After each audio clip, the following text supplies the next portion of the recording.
And hello there! Let's get your week starting off just right with the right mix of news and conversations. Now, whether you're catching us online, on TV, or on the radio, hop on, join the chat. I'm Paolo del Rosario. Hello there, beautiful people. I'm Asis-Carilo. We are simulcast on Mellow 94.7 BFM. Here's your daily dose of deep dives and good vibes. Welcome to Beautiful Day! Alright, so welcome to the Monday. It has been a bit gloomy today at least dito sa Metro Manila.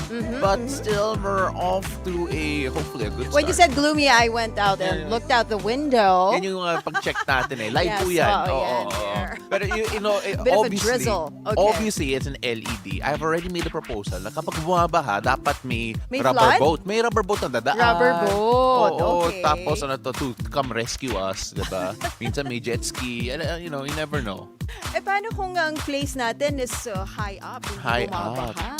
Okay. Then ideal yun. Pero syempre, we gotta be one with those who are not necessarily in the best locations when it comes to flood control. But of course, speaking of that, we're gonna talk a bit more about that later on, or at least yung mga after mga fallout from all these investigations later our news on. Items for later, our headlines on this Monday. But you know what? A lot of things have happened over the weekend. So much happened over the weekend. First is Alex Ayala's win, of course. Yes. We talked about that yesterday also on Agenda Weekend. Congratulations to Alex Ayala. Very first time that a Filipino has won a WTA championship. That's Am I true. right? Yes, Yeah. I'm so proud of you for knowing yeah? this. Wow. Yeah. First time for her to win. It was, to be honest, it's one of the lower levels of the WTA tour, yung WTA 125. She's going to now be competing in a step a bit higher than that, which is the WTA 250, and it will be in Sao Paulo in Brazil. So that's her next step. So we're gonna see. When is this happening? I believe it's gonna be this week. She's entering, I think, as a seeded player, so I think she's the third seed in that one. In the last tournament she joined, she was the second seed. The first seed was eliminated early. So let's see what happens. Kasi syempre, she already reached a stunning highs, which was in the Grand Slam and of course the WTA 1000 finals in Eastport. So tingnan natin kung paano siya magpaprogress. Pero ito yung gusto ko eh. Moment, for the Philippines. Super. Pero yung gusto ko sa ginagawa niya is that she's starting off. She needed to get that monkey off her back. Kailangan niya manalo muna.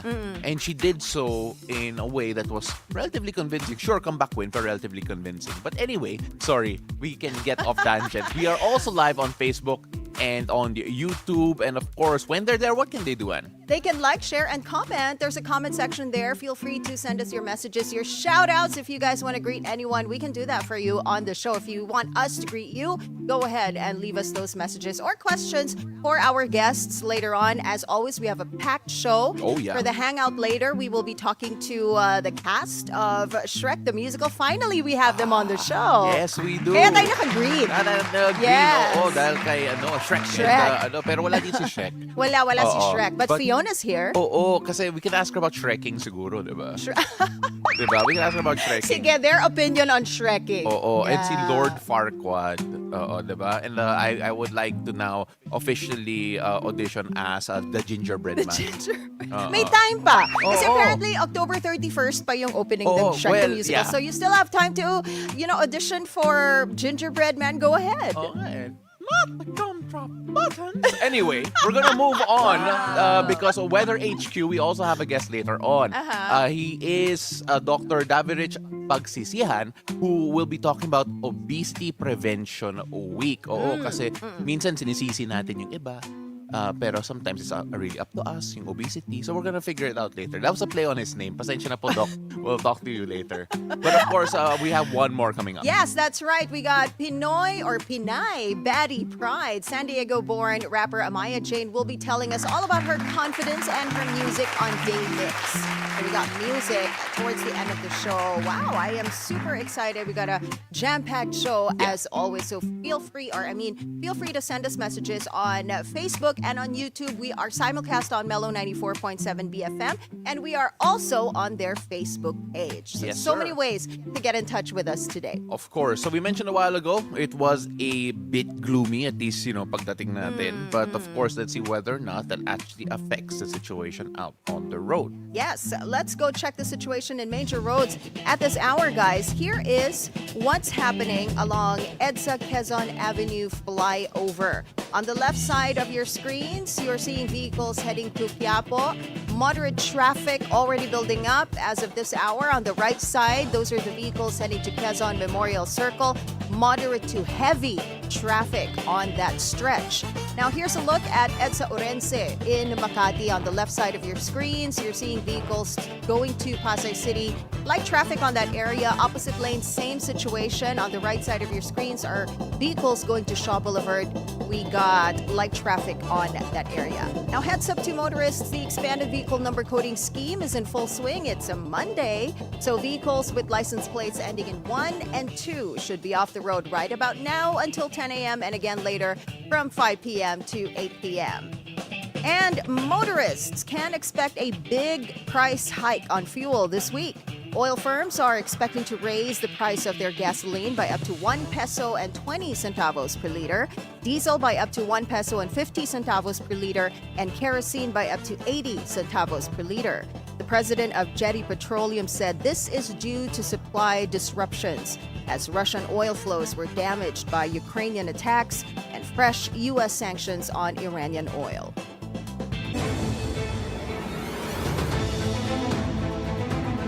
Now it's time to check out today's weather forecast with Paolo on Weather HQ. Take it away, Pao. Thank you so much, Anne. Let's take a look at the local weather. Now, lately we've actually been talking about the southwest monsoon. But for now, nag-break po siya. No southwest monsoon at the moment. Now, according to Pag-asa's latest forecast, it is the easterlies that is dominating our weather today, particularly affecting southern Luzon, Visayas, and Mindanao. Now, let's take a look at what's happening first in eastern Visayas. Now, in eastern Visayas and Caraga, residents can expect cloudy skies with scattered rain showers and thunderstorms. Now, some of the rains may turn to moderate to heavy rains at times, so those in low-lying and flood-prone areas should be alert for possible flooding or even landslides. Now, let's go up north. Let's go to Metro Manila. Now, in Metro Manila, as well as in Calabarzon, Mimaropa, the Bicol region, and the rest of the Visayas, as well as parts of Mindanao, the weather will be generally partly cloudy to cloudy. But remember, don't be complacent. The easterlies can still trigger isolated rain showers or thunderstorms, usually in the afternoon or in the evening. So, if you have plans to head out, especially later on in the day, it's best to keep your umbrella handy and of course be prepared for any sudden downpours. Now, with the easterlies coming in and not much beyond that, good news for everyone because Pag-asa reports that seas across Luzon, Visayas, and Mindanao will be light to moderate today. Now, this means waters will be generally calm and a positive sign for our fisherfolk and seafarers. Now, as small, medium-sized boats, all of them can travel more safely without much worry, but even with the smooth conditions, thunderstorms can still develop quickly, so do watch out for that. So to all of our seafarers, enjoy the better weather, but always stay alert and keep safety in mind. Well, that's short but sweet, but that's it for Weather HQ at the moment. And back to you. Thank you so much, Pal. Now on to our top stories this morning. Rumors of a leadership coup are brewing in both the Senate and the House of Representatives amid the flood control scandal. A source told Politico that Senate President Francis Escudero and House Speaker Martin Romualdez are facing growing criticism as confidence in their leadership declines. In the House, Majority Leader Sandro Marcos and Bacolod Representative Albi Benitez are seen as potential challengers, while in the Senate, Tito Soto and Alan Peter Cayetano are rumored contenders. Both leaders retained their posts when Congress opened in July, even as the controversial 2025 budget now faces review by the Supreme Court. Executive Secretary Lucas Bersamin accused some House members of shifting blame onto the executive branch and urged them to clean their house first. Moving on, Public Works Secretary Vince Dizon has formed a crack team to clean up what he calls the most corrupt agency under the Marcos administration, the DPWH. 5 new undersecretaries have been appointed. Retired police generals Arthur Bisnar and Charles Calima Jr. Lawyers Rafi Torgano and Rico Bernabe, and former Clark Airport President Are Perez. The team's mission is to restore public trust and revise the DPWH's 2026 budget in just 1 week, slashing controversial flood control funds flagged for questionable insertions. So this is what we were talking about when it comes to shakeups in government, Yes. as mentioned in your report, and of course Secretary Dizon right now trying to make sweeping changes relatively quickly, I might add, in Yes. almost like a week. So slashing parts of the budget, obviously for flood control projects. But then remember, there also have been proposals to expand, like for example, yung isumbong mo sa Presidente, isumbong mo sa Pangulo rather, website, to try and expand it beyond the flood control projects. And if there are bigger things, bigger fish to fry when it comes to different parts of the DPWH's budget and workings, then I wouldn't be surprised if it isn't just the flood control projects addressed by Secretary Dizon. So we have now new undersecretaries for the DPWH. We're flashing those names on the screen. And as you've mentioned, he is really implementing all these changes really fast. He has a week to review the 2026 budget for DPWH before presenting it to the budget deliberation hearings. And we are seeing an outpour of support for the DPWH, particularly for the new secretary. Si Senator Panfilo Lacson over the weekend has actually, named a particular person from the DPWH who is behind the insertions in the 2026 budget, and also on his Instagram account, which I follow.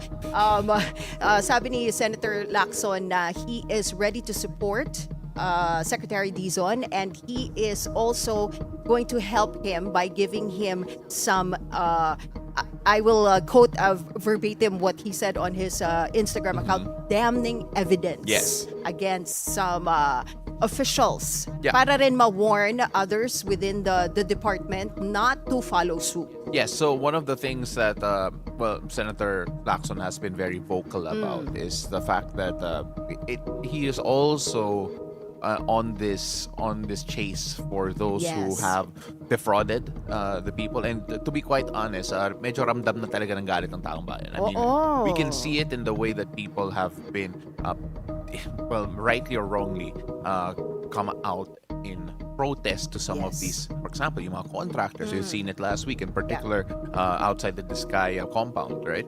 So, I mean, when we take a look at the rhetoric, when we take a look at the conversations happening around this particular topic, again, I think it's imperative na mabilis and efficient yung ating gobyerno to try and address these problems, because of the fact that we've seen tensions boil over in our neighboring countries, and we hopefully could avoid something like that. Trying to avoid something like that to happen here in the Philippines. But, like what we always say, we'll see what's going to happen. We're gonna wait and see. Yes, and we will. sana nga mabilis, no? Yeah. Yes. Yeah. Now, moving on, Presidential Communications Secretary Dave Gomez admits urgent action is needed to address issues at the People's Television Network, or PTV. These include leaking roofs and broken air cons. Gomez told Congress 3 weeks ago that the state network is in need of funding for rehabilitation. He also confirmed receiving a proposal from PTV management detailing the necessary repairs and estimated costs to fix the facility. Veteran broadcaster Mike Abe publicly lashed out on alleged corruption and unresolved wage issues on PTV affecting the employees. Unang bisita ko pa lang sa PTV4, nakita ko na nga yung mga sinasabi niyang tumutulong mga bubungan, sirang aircon. Totoo yun. Kaya nung nag-testify ako sa Congress to present and defend our budget, mga 3 weeks ago pa, naimungkahin na natin sa Kongreso na kailangan talaga ng pondo ng PTV4 para ma-rehabilitate yung PTV4, no? Well, our commiserations, I guess, is the right words to our colleagues are in PTV4, because it has always been notoriously one of the media organizations here that has been up and down depending on the administration, depending on what's happening with the times in particular. And there are so many talented people there. We have a lot of colleagues right now at the moment who actually came from PTV4. All of them very talented, and of course. I know a lot of reporters and anchors there who have gone on to do great things also, and it's also a great training ground. Pero at the same time, syempre, you'd wish that other media organizations, especially one as important as PTV4, also gets the support necessary to be able to do their job and, of course, develop talent properly. You would think that they would get enough support because it is a state-run network. Yeah. I mean, but if you talk to people who have worked there and are working there, syempre, there's a bit of struggles when it comes to for example, the budgetary concerns or maybe the shifting management. Iba-iba management, right? Yeah, so hopefully they can find a bit of stability because I believe they're an important part of yung media ecosystem natin. Yes. And again, we have had a lot of good colleagues and friends who've come from there who actually work with us here. Like, for example, our former friend Monique Luzon used to come from there. That's true. Yeah. That's true. And some of the producers here as well, Yes. diba? Mhm. Yeah. So wishing them the best. Now, moving on here, UP Diliman students held a fun run to protest corruption. About 1,500 joined the event, circling the campus oval and stepping on the names of contractors tied to the flood control scandal at the finish line. Student leaders and lawmakers said they want the Marcos administration to hold officials accountable and end widespread corruption. Their message was clear: the country isn't just flooded with rainwater, but also with corruption that needs to be stopped. Para ipakita sa administrasyon at kay Marcos Jr. na kung hindi nyo papanagutin ang mga korap at ititigil ang talamak na korupsyon, ay kami mismo ang lalabas at magsasama-sama upang singilin ang administrasyon ng accountability, transparency at justice, at kami mismo ang hahabol sa mga korap na politiko. Now, this is the kind of protest that I would like to support. Sana in-announce nila. Sana in-announce nila yung run and Yeah, I would have tumakbo ka. joined. Oo. Ang lapit lang din naman, UP Diliman. But yeah, Mamamili ka na lang kung anong pangalan gusto mong tabakan sa finish line, diba? Like, wait lang, tama ba to? Okay, yan. Tabakan mo na lang. but it's a pretty much a peaceful protest, Yeah. a way to really voice out your sentiments against the government, against corruption, diba? So, Yeah, I mean, we're seeing more and more actions like this. Yes, yes. We're seeing even some churches, to be quite honest, become more vocal politically. So let's see. Again, we're in a very wait and see mode. I know, tingnan mo sila, they're all looking very happy and looking very active. It's a peaceful and a pretty much healthy way of voicing out your sentiments. Now, moving on. Yeah, moving on right now, we actually have a special report here because President Ferdinand Marcos Jr. is in Cambodia to hold bilateral meetings. Now, Ivy Reyes gives us the details live from Phnom Penh. Paolo, it's the second day of the president's state visit here in Cambodia, and we're expecting 3 deals on education, air services, and transnational crimes to be inked today. Yesterday, at President Bongbong Marcos's meeting with the Filipino community, he ordered Migrant Workers Secretary Hans Leo Hakdak to establish a migrant workers office in Phnom Penh. In an interview with Philippine ambassador to Cambodia, Flerida Mayo, she said the lack of a DMW office in Cambodia is one of the biggest problems of the Filipino community here, especially amid the rise of human trafficking cases involving Filipinos. Both Philippines and Cambodia, according to Mayo, are pushing for stricter measures to curb trafficking. But for 2025, Mayo said cases doubled from about 80 in 2024 to 180 this year. The good news, these 180 Filipinos have been repatriated. The bad news, there are still some who fear repatriation due to the pressure or the trauma they have had experienced in scam hubs.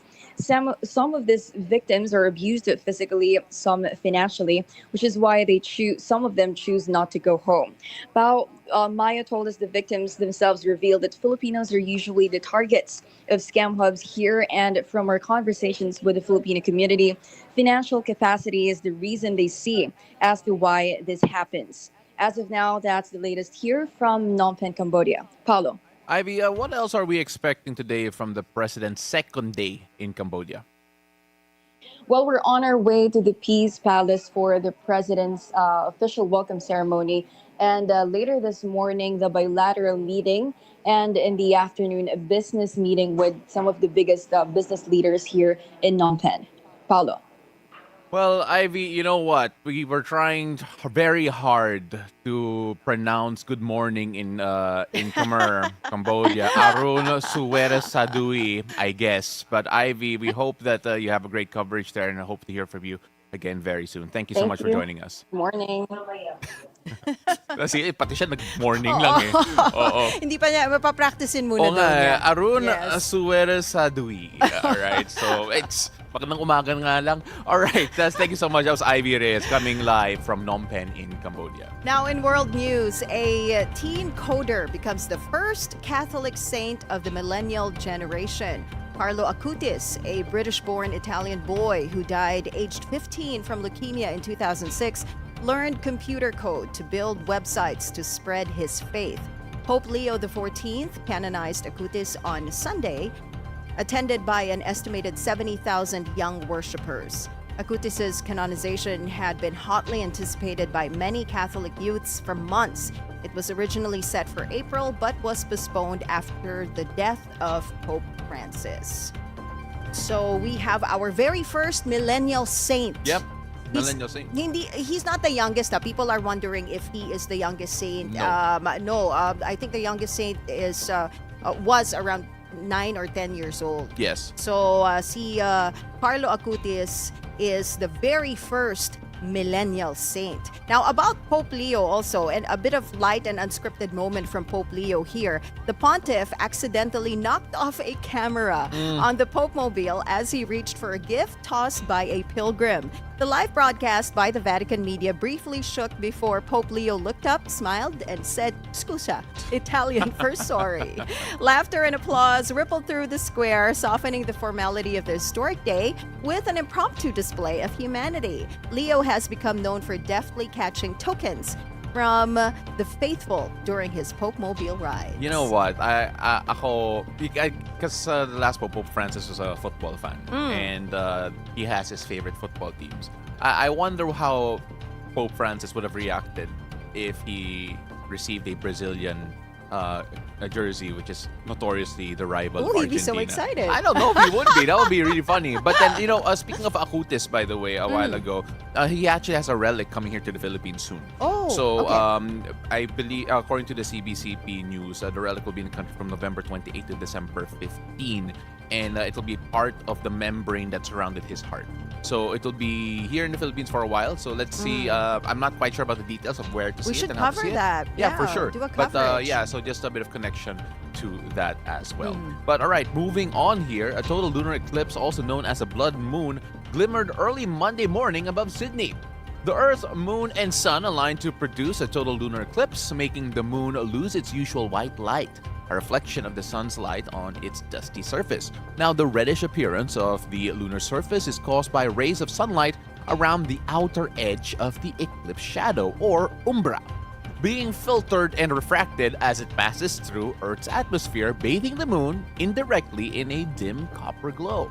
The degree of redness depends on atmospheric conditions that vary with levels of air, pollution, dust, storms, wildfire, smoke, and even volcanic ash. All right, so I wish I knew a lot of the words that I said a while ago. But it was actually seen here also. Yeah, it so was, a it lot of was. my friends, they woke up at midnight. Last night also on Agenda Weekend, pinag-usapan din namin to ni George, and I was saying na 1:30 a.m. will be the time when makikita siya talaga. So 1:30 a.m. I said on air na labas kayo ng bahay and check out the lunar eclipse. Yeah. And according to some of the posts on Facebook, kasi it was raining last night, so it was cloudy. But pagdating ng mga 1:30 towards 2 a.m., the clouds kind of cleared up already. And you Sky could see cleared it. up and you could see it. And that's why some people were able to take photos. Akala ko remix lang siya ng lumang kanta eh. Ah, and then? Blood moon. Okay. Moving on to sports. In sports, Spain's Carlos Alcaraz defeated defending champion and top seed Jannik Sinner in 4 sets to win the US Open men's title. The score 6-2, 3-6, 6-1, and 6-4. Second seed Alcaraz captured his second Flushing Meadows title to take his overall Grand Slam tally to 6. Now in local sports, former Gilas youth standouts Gio Chu and Juan Gomez del Llano headlined the PBA draft, going 1 and 2 on Sunday, September 7 at the Mall of Asia. Joe and Del Llano go to the Terra Firma Jeep and the Converge Fiber Xers respectively. Going third was another Gilas youth mainstay, Del Panopio, to the Blackwater Bossings. Other notable draftees include veteran guard Jason Brickman going 7th to the Morocco Bolts and former NCAA MVP Will Gozum at 8th to the Phoenix Fieldmasters. The PBA is set to open its 50th season on October 5.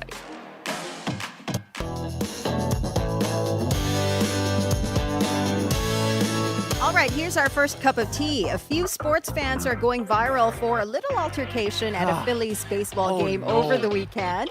It all started when a woman aggressively snatched a home run baseball from a father and child.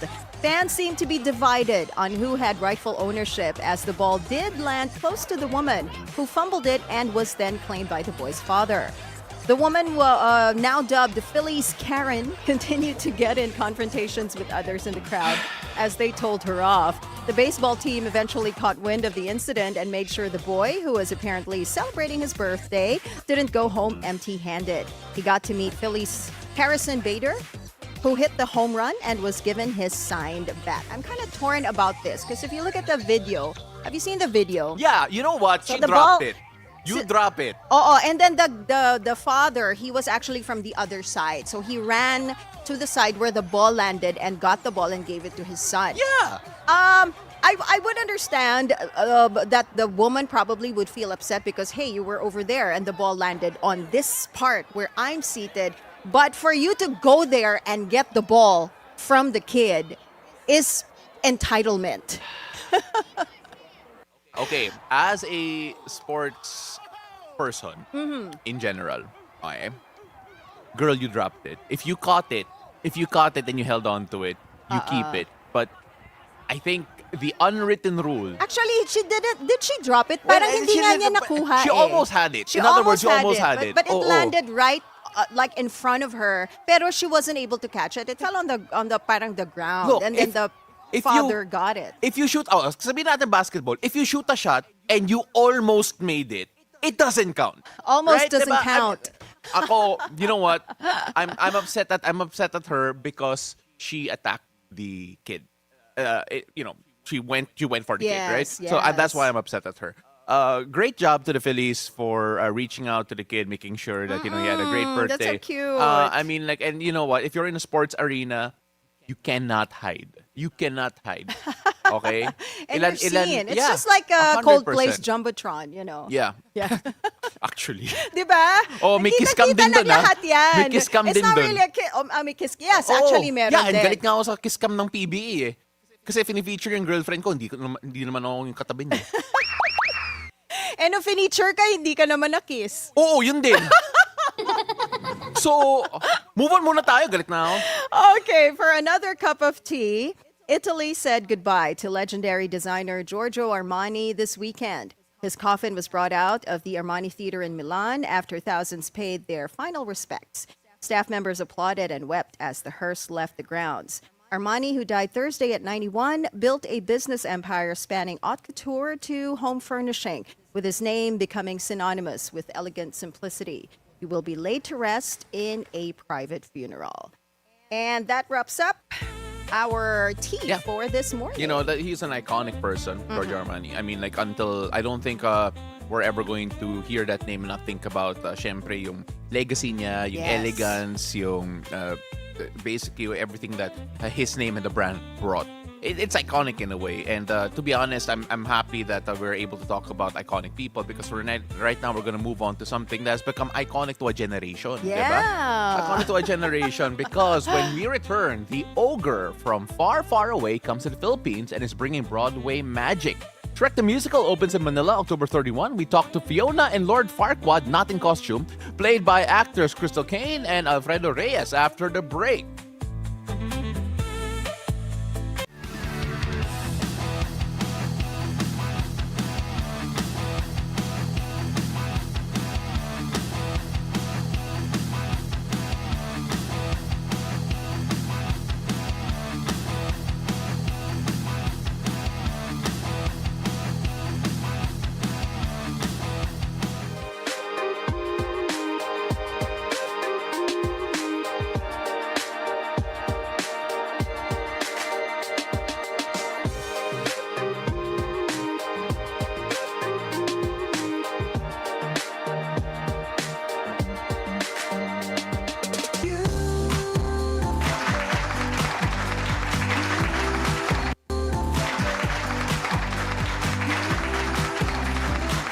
And welcome back to Beautiful Day. Now, fan favorite ogre from far, far away is coming to the Philippines. This October 31, Newport World Resorts Full House Theater Company brings you Shrek the Musical. Now, we talked to cast members Krystal Kane, KC, and Alfredo Reyes, Bibo Reyes, who play Fiona and Lord Farquaad in The Hangout.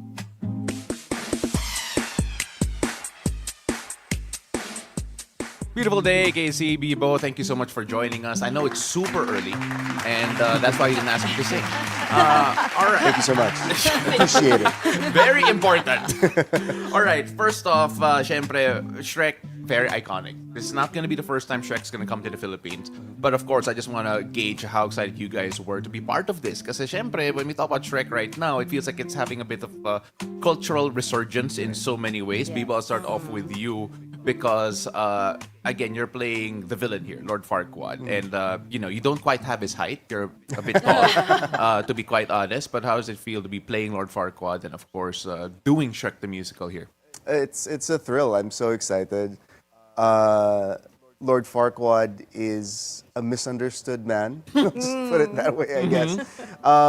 It's fun to play the villain, everyone says. However, I guess, like you mentioned, like in today's world, it's like I just focus on his story, his pain. When I think about the things he does and how much joy he gets out of doing them, I sort of have to maybe detach a little bit and just sort of, But yeah, it's such an honor, such a pleasure to be part of this show. I was part of the first time it came to the Philippines. I was in the ensemble. Okay. So now I get to play Lord Farquaad, which is it's exciting, and I'm a huge nerd. His Yeah. costume is you'll see what Yeah. what his costume is Oh, like. so. exciting. fun. Everybody loves Shrek. Yep. Right? And I love the combo that we have here. We have Princess Fiona and Lord Farquaad together, right? And, when you talk about Shrek, it's not just an animated film. It also has a lot of humor in it, a lot of lessons to learn from the movie. What were the challenges that you had to face translating the movie's humor and the heart of the movie into a live theatrical experience? I mean, if you kind of look at the movie and the show, they're actually not too different. I mean, there are a lot of references from the movie that you can see in the musical itself. And I mean, the themes are just universal. You have love, friendship, wanting to belong. And so I think it's something that we can all relate to. And it translates well in the musical that, it's even more fun because of the music. So, yeah, it's very exciting. Is there any... Well, right now, we talk about Shrek having a bit of a cultural resurgence here simply because they're now dating terms like Shrekking, right? Yes. But then, Yes. unfortunately, No. unfortunately, you don't know that. What? Oh my gosh! Okay. You should catch our love hack segment. But Casey, when we talk about the fact that you're playing Fiona, right, an iconic character, I know you've played many roles in the past that also have a lot of weight in it. But then Yes. when you go and talk about a character like Fiona, wherein there's going to be so much expectations when it comes to it, how do you deal with that particular preparation and, of course, working under the expectations that, oh my gosh, Fiona has to be amazing? Yeah, I mean, she is an iconic character. She is not your typical Disney princess. She has so much spunk. She's just so much fun. And I mean, it can get a little bit. I get a little bit nervous sometimes thinking about the expectations of people, considering that she's this iconic character. But I mean, I'm also very excited to kind of put my own twist on it. I've been working on my voice, on my dancing skills, because she has this big Act 2 dance opener that we're course. actually going to be working on today. So I mean, it's just a whole lot of fun, kind of exploring and kind of finding myself in Princess Fiona and in her character. Was there a particular moment or scene that, you connected to personally? Definitely the tower scene a little bit. I mean, she is also not the most patient princess. Yeah. And I mean, considering that she's been stuck in a tower for 8,423 days, it's kind of intense. But I mean, she's just, she's just not afraid to be herself. And I love that about her. Yeah. By the way, she knows the exact number because it's part of the lyrics. So you're Yes. you're gonna figure that Yes, out. that's right. Bibo, you mentioned this is your second time doing this. First of all, as a member of the ensemble, and right now coming up as Lord Farquaad. Let's talk a bit about the cast that you have here in the crew. Of course, it feels like, to be quite honest, looking at the the theater scene nowadays, it feels like the talent level has been rising year after year. The experience level has been getting there year after year. Can you tell us a bit more about the cast and the crew that you're working with for this one in particular? Right, so it's being staged by Full House Theatricals. And as Shrek, we have Jamie Wilson, who is a dear friend of mine and I've worked with for many years. Who else is in the cast? Topper. Sorry, like we said, it's so early. I love Topper with my entire heart. He As plays Donkey. Donkey. Nakalimutan. All right. Yes. But yeah, no, it's a homecoming for me. Yeah. I've been away for a while, and I was telling Topper at our press con, this would be maybe thrice as much work if you weren't here, if Jamie weren't here, if I didn't get to work with Casey for the first time, because it's like, it's coming, like I said, homecoming. It's coming back home to the Philippine theater scene, and it's just been all love every day in rehearsals. I come home and I think, wow, I laughed so much today. And it's not just because the show is funny. It's because of the community that we have and the camaraderie that we have in the cast and the crew. It's just a lovely experience. When you did the first Shrek, was this also your character? So I was in the ensemble. I was one of the three pigs, and I was the understudy for Donkey. Okay. Oh, you're not in for the first Donkey. in the first time. Well, All yeah. right. Oh, Yeah. No, okay. so he practically was a swing. Yeah. Yeah. I mean, like, no, that's really interesting. It's really fun because that day, if you're part of the ensemble, you kind of have to know everything. But did anything come back to you when you were doing this? Yeah, while we were studying the music, He was singing everything. I was singing everything. I was being so annoying because I was like, oh, I remember that part. Yeah, it's fun. Si Paolo mag-audition daw siya eh. As Let's go. Let's do it. No, like, because Gingerbread. Come I on, can do you the were doing gingerbread it. man. Yeah. No, but we can do it later. But but Casey, Casey, all right. So again, when we talk about the fact that this feels like it's always, the Philippine theater is such a small industry. It feels like family always comes together simply because there's a 6 degree of separation when it comes to Philippine Yes. theater, to the Yes. point that I've worked with you in the past, right? Yes. So I mean, when you take a look at the cast that has come together and the group that has come together, and you have a short time frame, I believe you only have a month and a half, give or take, to actually to actually prepare for this. Like, how important is it that the chemistry is already there, that the working relationships have been established, and of course the quality that it requires to be world class, by the way, is there.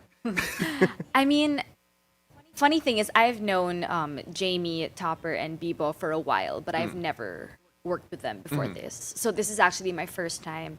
And I mean, when we did the reading, when we even got called back, you could already kind of feel like there was a connection there. I mean, they're just so easy to work with, so easy to act with, and it's just, like Bibo said, it's just so fun. There's so much love in this cast, and so, I mean, I think we bring out the best in each other, which is what makes this so much fun and very exciting, is that I am very excited to actually see the show, even though I'll never get to see it. You know, obviously Yeah. I'll be on stage, but I mean, I just feel like it's going to be such a great show because everyone's giving 100% all the time. So, yeah. And this is directed by Dexter Santos. What's it like Yes. working with Direct Dexter? I mean, it's great. He knows what he wants. He has such an amazing vision for this show. I mean, I can only imagine what it's going to look like. But we've seen like the set. We've seen what he wants to do with, the whole staging of it, and it's just.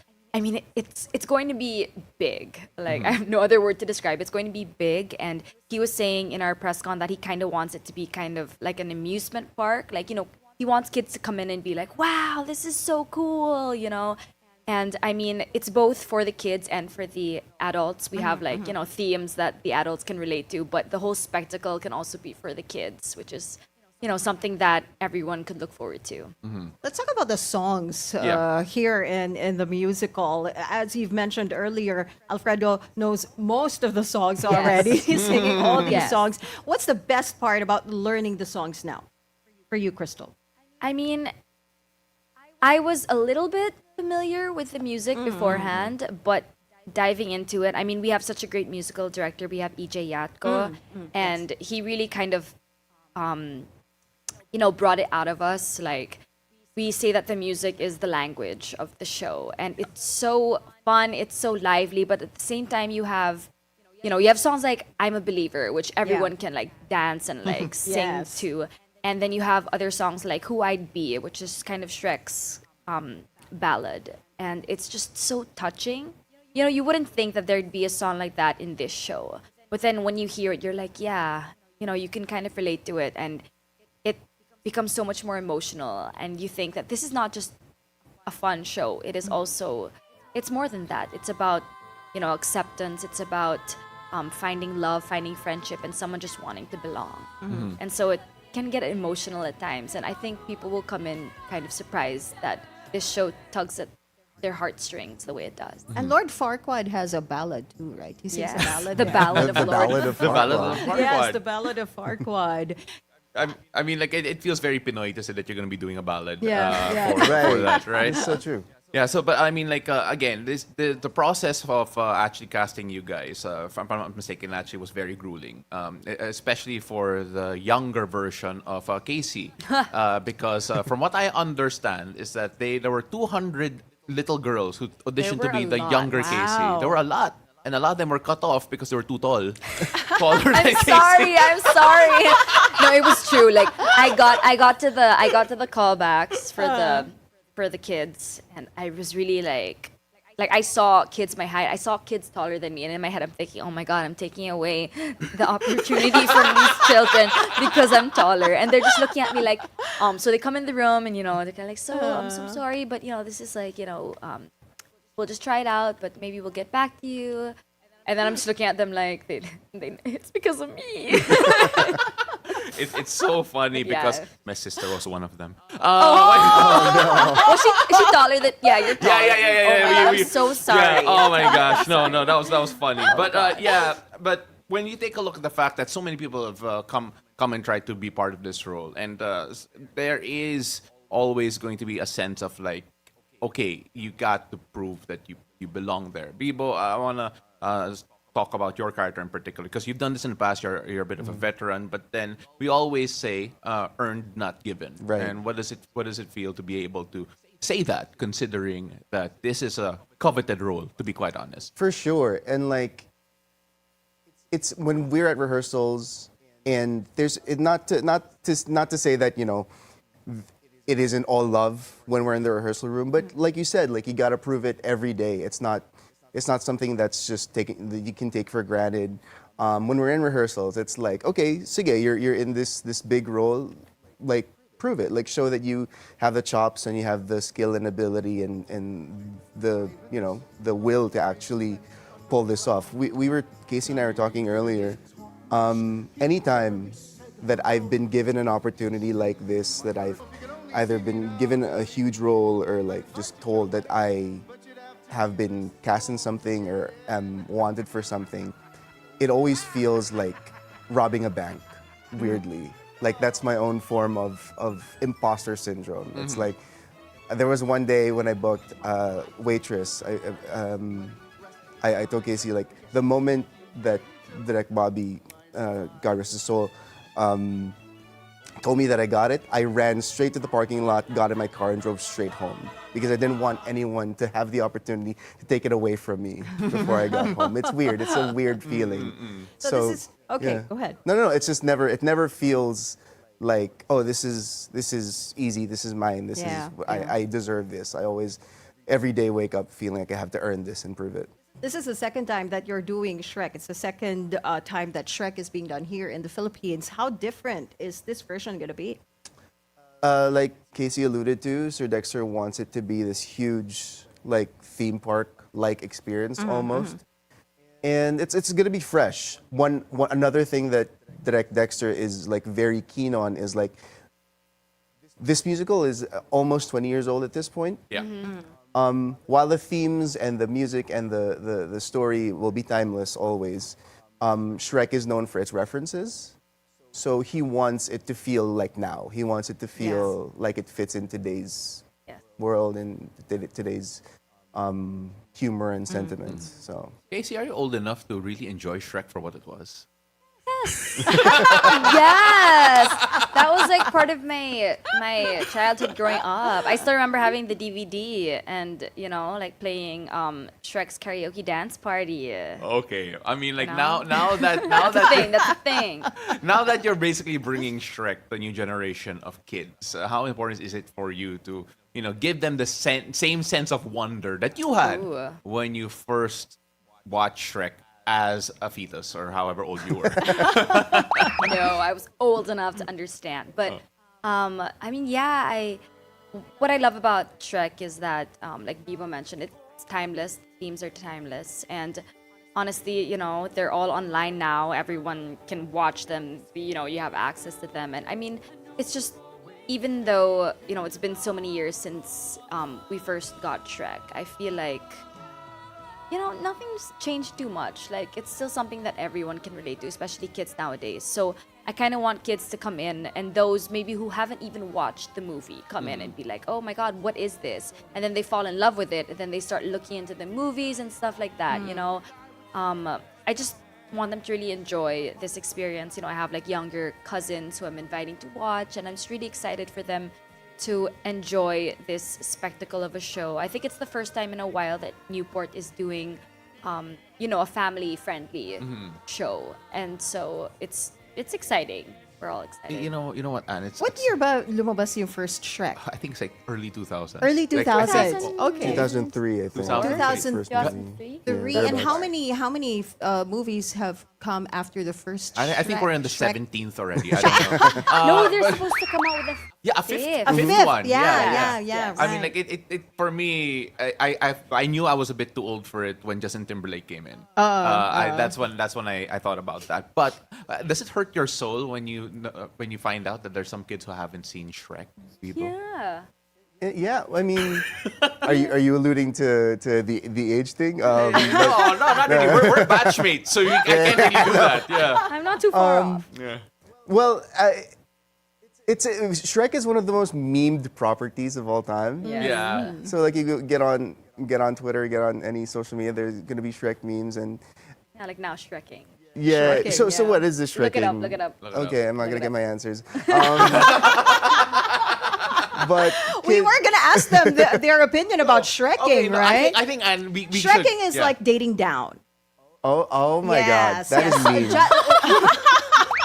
Dating down so you don't get your heart broken. Wow, Yeah. So that's Sad. what Shrekking is all about. Kind of. Yeah. that's so strange considering like here we are, we're like, oh no, the themes of love and understanding and belonging, and I'm gonna Shrek and date down. Yeah, date down. Actually, I want to propose donkeying next. Really, it's like Yeah, Donkey and the dragon. Yeah. But I don't know what is that. How would you describe that? Intercultural. Intercultural. Yeah. Intercultural. Okay, I mean, like, look, we've talked about a lot about the leads. I know you were part of the ensemble in the past, Bibo, but then how big of a factor is the strength of your ensemble right now? And of course, Oh, just how gosh. fantastic are they? I almost feel guilty mentioning that I've done this show in the past and was in the ensemble because the amount of work that they're doing now is like insane compared to because it was a very different attack when I did it the first time. It was very traditional sort of Broadway like musical like but right now, especially with Dexter Santos's brand of choreography and all of that, going back to feeling like you have to earn it. I watched the chorus do their thing and all their choreography and everything, and then when it's my turn, I'm like, I gotta follow that. Yeah, the Are you production kidding numbers me? are production numbers. It's insane. And it's also like this. It's a mix of like people from my generation and like a newer generation of brilliant performers and actors, and it's just like we went to see the opening of Dear Evan Hansen a couple days ago, and anytime I watch any type of performing or theater, I'm like, I have to do that. You're telling me that's my job? Are you crazy? that person is a resplendent creature of light, and I have to be that? That's amazing. So October 31st. Yes. That's the opening day. Yes, For Halloween. Shrek. Halloween. Halloween. Yeah. Are there discounts if you wear costumes? Pardon? Are there discounts if you wear costumes? We'll see. Kasi sila bigla But we do have a gala night on November 6th. And, there you go. I think that's where they're like, dress up, you know. Yeah. Are you going to be Green dressing up as the Green gingerbread carpet. man? Me? Yeah. Why not? But what do you hope Pinoy audiences walk away thinking and feeling after seeing this version of the musical? A lot. Maybe. Hopefully not Shrekking. Not Shrekking. Yes. Definitely come see it again. Yeah, no, it's a big message of self-acceptance, right? And I think that's a huge thing that's so important nowadays. Like, there's so much pressure, especially here in our country, of like keeping up appearances and being this thing that society wants you to be, and like you have to be perfect, you have to do all the right things. But if you're just you and you stick to that and are kind, then that's what's most important. All right, perfect. Yeah. All right, Please do invite them to go see Shrek October 31st. Yes, do Right look here? anywhere. Hi. Yes, everyone, please come see Shrek the Musical at the Newport Performing Arts Theater. We open on October 31st. You can get your tickets at tickerworld.com or the Newport World Resorts website, or you can go straight to the box office at Newport World Resorts. Perfect. And we always ask this question to our guests. Our final question, since the show is called Beautiful Day, what makes your day beautiful? Let's start with Krystal. I think what makes my day beautiful is number one, be able to wake up, see the light, and be able to do what I love every single day. Bibo, how about you? I have good problems. We all have problems, but as long as you have the good ones, then you're on the right path.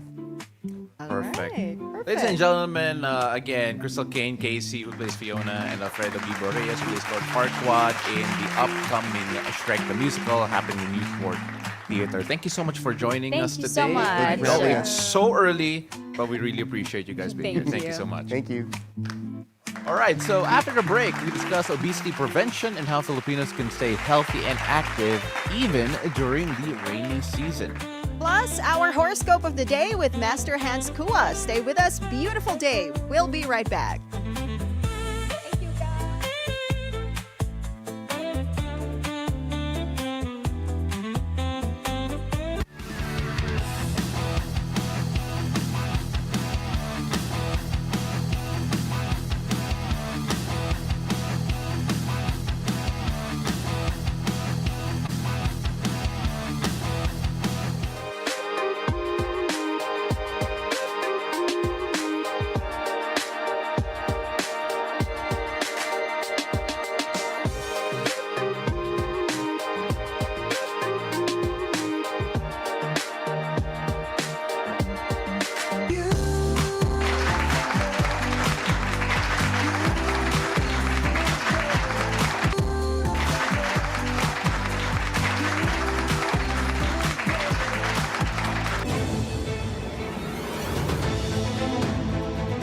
Welcome back. You're still watching Beautiful Day. This is Weather HQ. Now, this week, the country observes Obesity Prevention and Awareness Week. As declared under Proclamation number 162, obesity is a serious health issue linked to diabetes, heart disease, and other conditions. But it can be prevented through healthy diet, regular exercise, and of course, lifestyle choices. Now, to know more about this important topic, we are joined via Zoom by Dr. Dave Pagsisihan from the Philippine College of Endocrinology, Diabetes, and Metabolism. Magandang umaga, Dr. Dave. Thank you so much for joining us on Beautiful Day. Hello, good morning, and a good, beautiful day to everyone. Doc, let's start off first with this Awareness Week, Obesity Prevention and Awareness Week. Why is it important for Filipinos to start observing it and bring up awareness when it comes to the problem of obesity? Yeah. because year after year, the number of people with overweight and obesity condition is actually increasing. So since the 1980s up to this year, the numbers are increasing, and more than just being, let's say, bigger, having more fats in our body, we also see that there is a increasing number of people developing obesity related conditions like hypertension and diabetes. So that's why it's very important to talk about obesity. You know, you talk about obesity, Doc, and you mentioned since the 80s, tumataas nga siya in terms of the number of people who are considered obese and or overweight. You mentioned some of the common health consequences a while ago, Doc, but then what are the others that people have to be aware about when it comes to being obese and of course yung mga consequences po niya? Yeah. So aside from the usual developing diabetes, hypertension, cholesterol, there are also other conditions related to obesity like fatty liver, which later on can lead to liver cirrhosis. You can also develop early osteoarthritis. So you may have this knee pain and joint pains at an early age. And right now, obesity is also considered to be risk factors for about 13 cancers already. So those are the things that we also need to take into consideration when we talk about the consequences of obesity.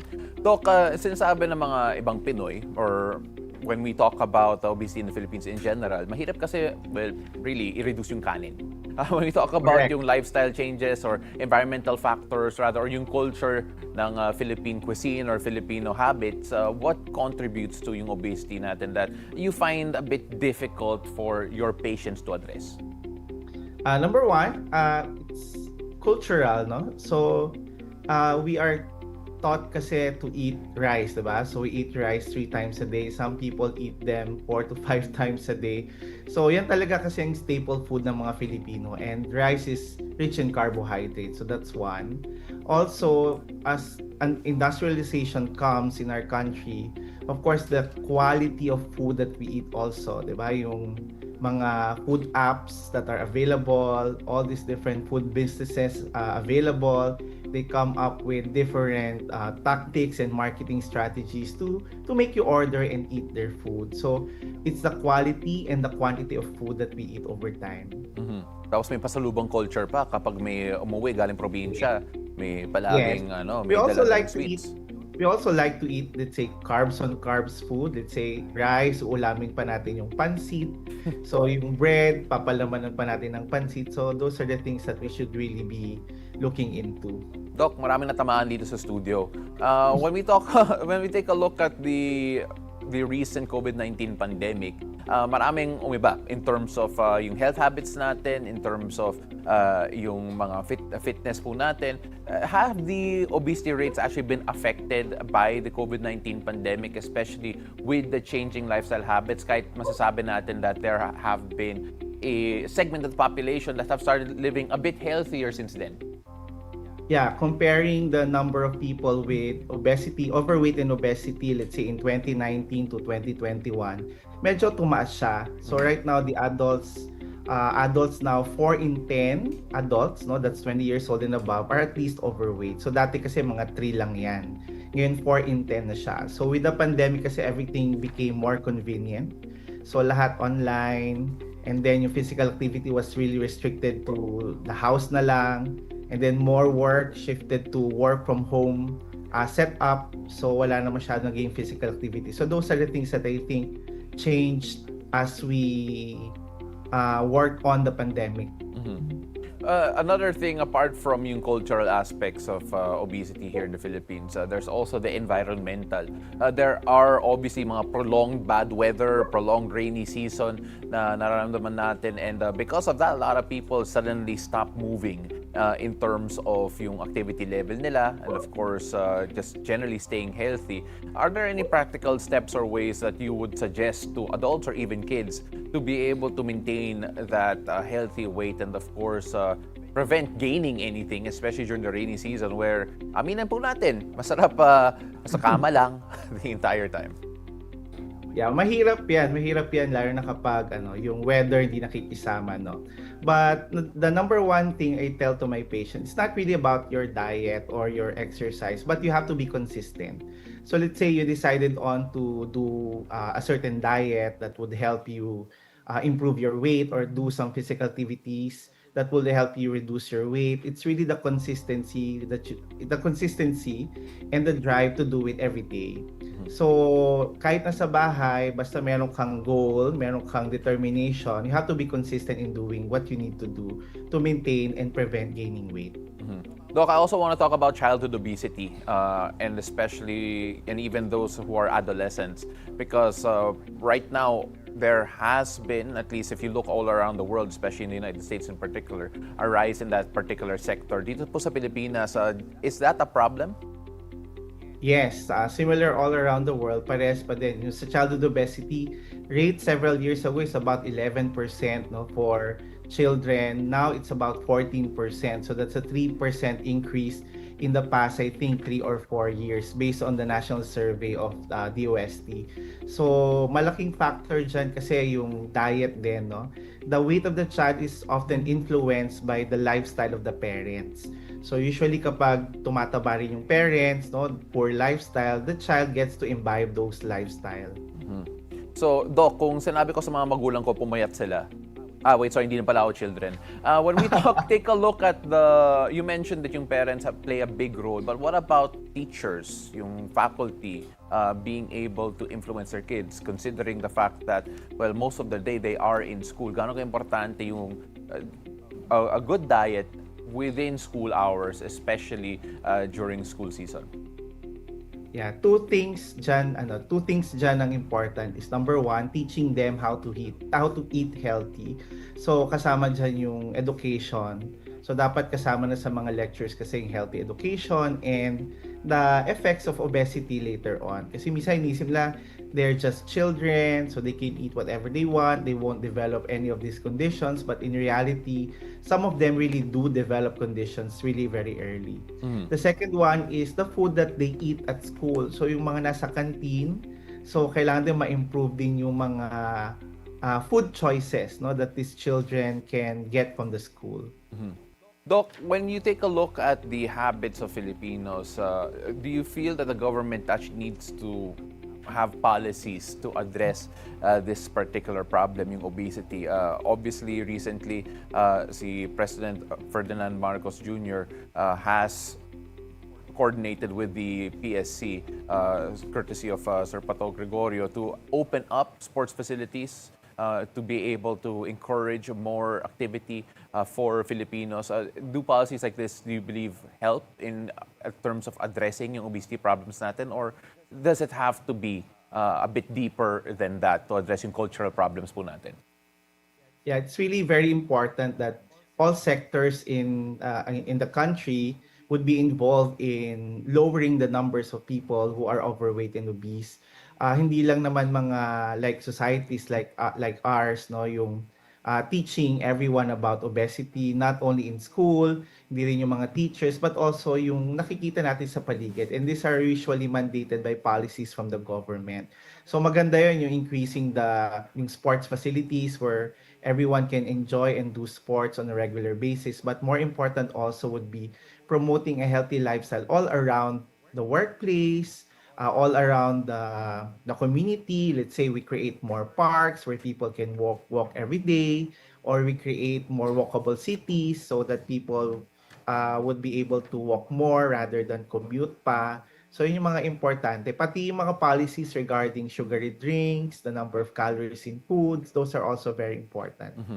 Doc, before we let you go, syempre a lot of people will be looking at this. Okay, I may be bordering on overweight, or I might be there, or might be already obese. Are there any myths that you feel need to be debunked right before we wrap this up? Yeah, obesity is actually is preventable. So, minsan sinasabi nila kasi malaki na ako, bata pa lang ako, or my parents are also big, so that's why I'm also obese at my age, no? You can do something about it. There are things that you can do like getting the right nutrition, doing the physical activity. There are also medications that can help you lose weight. So, hindi lang yan because of the genes eh. So, it's also because of the food, of the choices we make every day. So in other words, it is preventable, it is actionable, and no one is actually born obese. Tama po ba yan? Yes, we have a choice on what we can do as we grow old. So we can reclaim naman a good weight, no, as long as we are really dedicated, determined, and consistent. Doc Dave Pagsisihan, thank you so much for joining us and sharing your insights, and hopefully we can help address the problem of obesity and being overweight this month, especially now that we're trying to raise awareness. Maraming salamat po. Thank you so much. Thank you. Good morning. So that is it for Weather HQ at the moment. And back to you.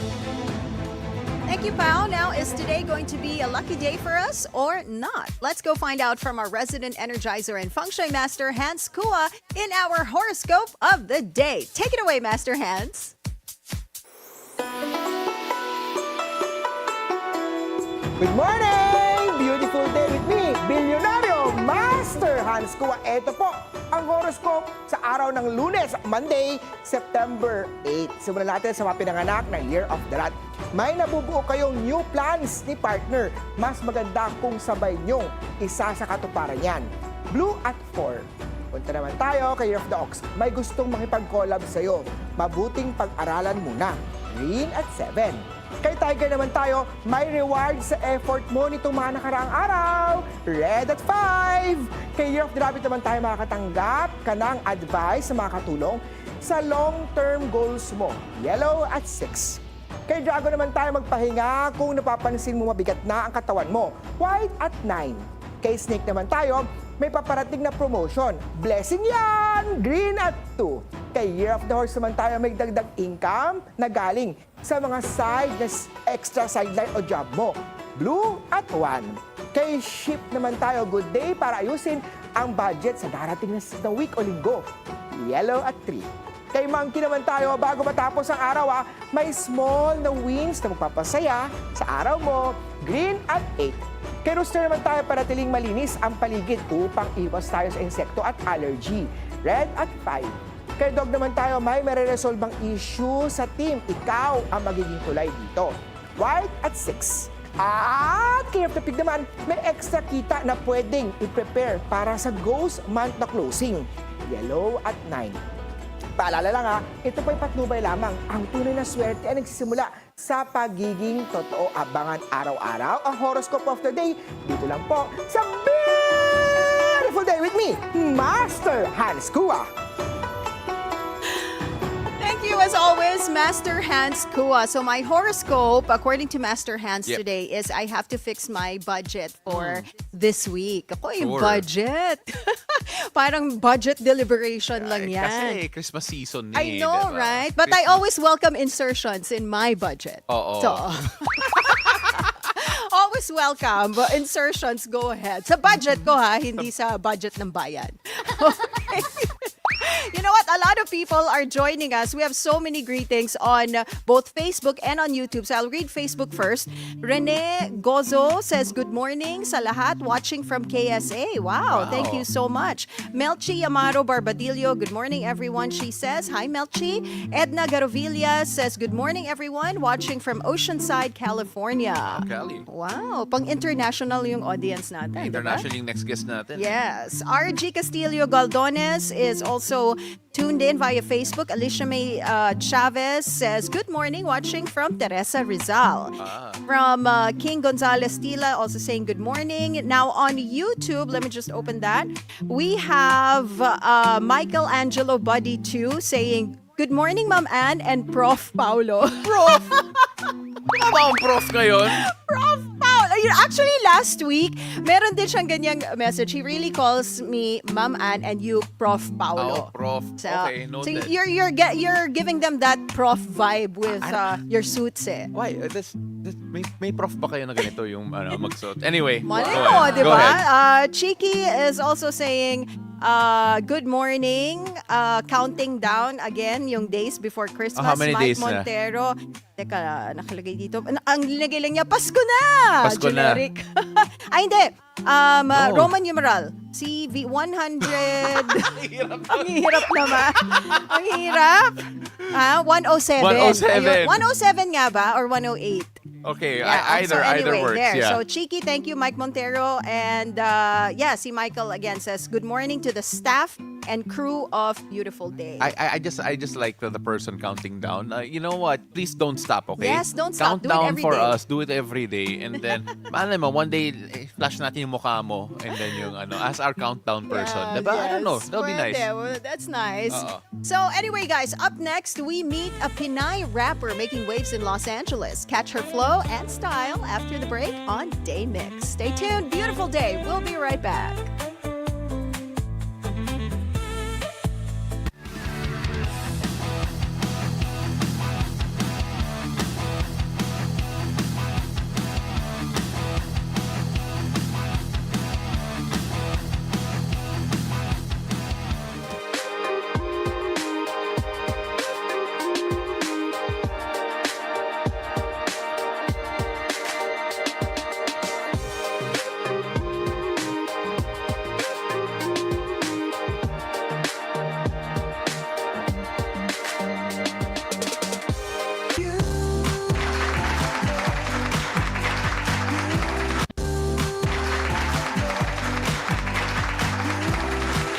Welcome back to Beautiful Day. Our next guest today is a San Diego-born rising rap artist making waves in LA. In her pit stop in homeland Manila, Amaya Jane tells us all about confidence and her music on Day Mix.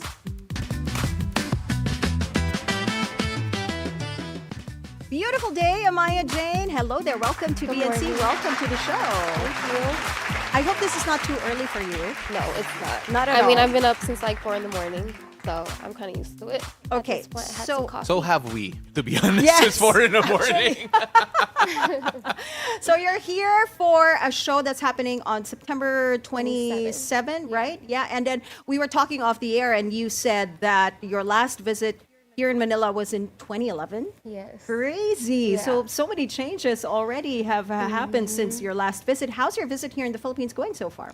It's really good. I feel like it's really nostalgic. Uh-huh. I haven't been here since I was a kid, and I feel like it's a full circle moment because Mm-hmm. now I'm like doing stuff I really wanted to do as a kid back then. So Well, it's fantastic. First of all, you're coming back here, performing here in the Philippines. What was your reaction when you found out that, hey, you got a gig here? I was really excited. So the person who connected me with that gig was Addy. He actually has been trying to get me to the Philippines since like May or April. So I kind of wanted to manifest that happening, and it kind of just happened. So yeah, now I'm here. So you're based in San Diego. Can you tell us how everything started? What is your genre? What kind of music do you? I make rap music, so hip hop. I do try to sing here and then, but I feel like my main thing is rapping. I started recording in 2022, but I've been consistent since 2023. Perfect. So when you take a look at the fact that there's always a strong Filipino presence in the United States, San Diego in particular. Yeah. Just how supportive has being a Filipino heritage been in your young career, considering that I'm sure you've run into a lot of people who have the same blood running through you. Yeah. I feel like anytime I run into other Filipinos, they always show love because I feel like other Filipinos want to show love to other Filipinos. So, yeah, I feel like it works. Like, there's a lot of Filipinos in San Diego, so it kind of just, they show love to me because I'm Filipino. You've been here almost like a week, right? September 2, I think you Yeah. arrived here. And I'm sure since you haven't been here since you were 9, I'm sure things are a bit different. How has the community been to you now that you've been back, now that you've had a bit of time to really soak in a bit of the culture, a bit of, I'm sure some of the artists as well. Yeah. I see a lot of people that I haven't seen since I was a kid, so now they're like looking at me like, whoa, you look so grown now, dalaga na. So it's really good. I don't know, I feel like a lot of people see my growth, so it makes me feel good. It's like healing me. So yeah. Let's talk about your latest song. It's called Apply Pressure. Can you tell us what this is all about? So I made that song with a producer, Cypress Moreno, who's from LA, and then other artists that are on it. His name is Flashy BNC at the Gang Yabi. They're both from San Diego County. So it's kind of just, I don't know, like the hook is me talking about like you trying to fall in love, da da da da. Like I don't know, it's just a fun song. The cover art for the song displays a Philippine flag in a diamond Yeah. shape. How is that significant to the song? Yes, because one of the lyrics is, "Bae, we going on a trip to the Philippines." Oh. So Okay. yeah, somebody just made the cover art and they put the flag on it. So Yeah, and lo and behold, you're here. yeah, Lo and behold, you're here. After so many years, After right? so many years, Yeah. I mean, like a lot of when I talk to anyone based overseas, Filipino foreign, those Filipinos based in foreign places, they always say that it's almost added importance that you go back to being Filipino in a way, or you use that Go back to your roots. Yeah, go Yeah. back to your roots. I mean, was that always part of your checklist, your goals? Because there are Yeah. some people who could ignore that completely. Yeah. But there are some that they feel like they just have to. Like, what's your story when it comes to that? I feel that I have to. I think it was probably end of last year and this year where I was feeling more called to do it. Compared to, I guess, the years before. I guess now it's just because I had more opportunity to come over here, and yeah, I feel like, yeah. You know, we have a viewer on Facebook, Edna Garovillas, who's watching from Oceanside, California. She says, "Yay, Amaya Jane!" That's my aunt. Oh, your aunt. Yes. Oh, hi, Oh, Tita. perfect. Yeah. Thank you so much for watching. Yeah, I mean, like, look, I mean, when you talk about your Filipino heritage, you did the most Filipino thing recently, if I'm not mistaken. Nail art with Jollibee on it. Oh yeah. Do you still have it? No, I have a Filipino flag on it. Oh, All right, that yeah, is yeah. so nice. Yeah, but I just put I heart. I Heart Philippines. Yes, Yeah. yes. I love it. I'm sorry, but Do you love Jollibee? I love Jollibee. Of course you do. Spaghetti is my favorite. Of course you do. Don't tell any Italian that, but of course you do. Sorry. Again, mango pies. we're talking a lot about your heritage, and rightly so, right? But how do you feel that that's actually impacted your music, your musicality, and of course, because there is this stereotype of Filipino musicians in general, especially those who do vocals, that they're one of the best ballad people on earth, right? But then here you are, different genre, and Yeah. how important is it to show people that Philippines could shine even in that particular genre of yours? So I feel like there's not a lot of Filipino rappers, so I like to be presenting that, especially I think I'm the only Filipino one from San Diego at this moment. In San Diego. Yes. Okay. And then I came here working with other Filipino rappers, and I think that's dope because I have like no other Filipino rappers back home. I think my experiences, because I used to live here when I was like 1 year old. Yeah. So I think my experiences during that time really built who I am today. So a lot of the things I talk about today is like from those experiences or from the experiences of me growing up Filipino. So yeah. Yeah, we're showing Are you the there? nail. The- Sorry, the we're- Jollibee. Okay, we need to Nail walk. art. Wait, we need to walk through this cultural phenomenon. All right? There's Nail the art Philippine- phenomenon? No, because there's a Philippine flag. Wait, There's Yes. spam, there's spam. May manga. There's mango. ube ice cream. There's ice cream. Ube ice cream. Ube ice cream, Specifically. And yeah, so there's spam. I And don't know what's on your Jufran. thumbs. Sorry? Jufran. Banana ketchup. Yeah, okay. Look, they have great sriracha also. Can I just say? And a pineapple. I think it's a pineapple. Shout on out the to side. my nail tech. Her name is Els. Is she Filipino? No, she's Hispanic. Oh, Okay, after okay. this, she's Filipino.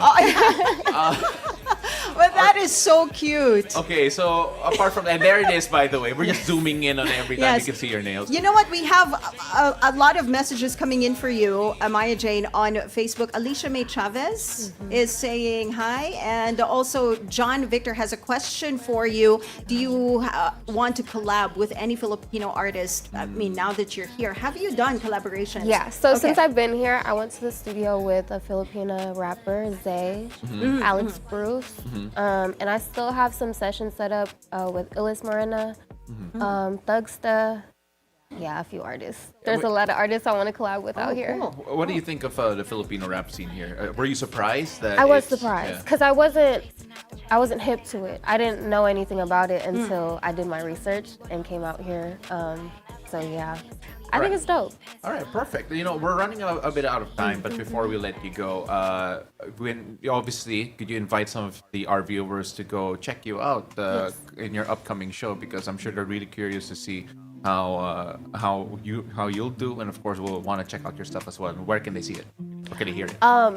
So my show is on September 27 at Apotheca, Manila. I think it starts at 11 p.m. You think? Sorry. Yeah. Give or take. There's a flyer online. My Instagram is Amaya Jane G, but my flyer's on there. The ticket link's on there. Yeah, and I'm going to bring out some artists too, so I'm excited for that as well. And Amaya, we always ask this question to our guests. Our show is called Beautiful Day. What makes your day beautiful? I feel like just waking up and being able to be in the motherland, that's just enough for me. So, yeah. All right. Glam Rising rap artist Amaya Jane, ladies and gentlemen, thank you so much for joining us this morning. Thank you so much. And that's a wrap on our show this Monday, September 8th. Thank you so much for joining us. Just a quick shout out here. It's my brother's birthday. Go check him out, Joshua Del Rosario. I forgot to greet my dad, but I won't forget to greet my brother. I'm Paolo Del Rosario. Remember, keep it cool, take it easy. And I'm Ann Asis-Carilo. Have a great day ahead, and always remember to choose joy and spread love and kindness wherever this day takes you. See you again tomorrow, 7 a.m. to 8:30 a.m. only here on Beautiful Day. Yeah.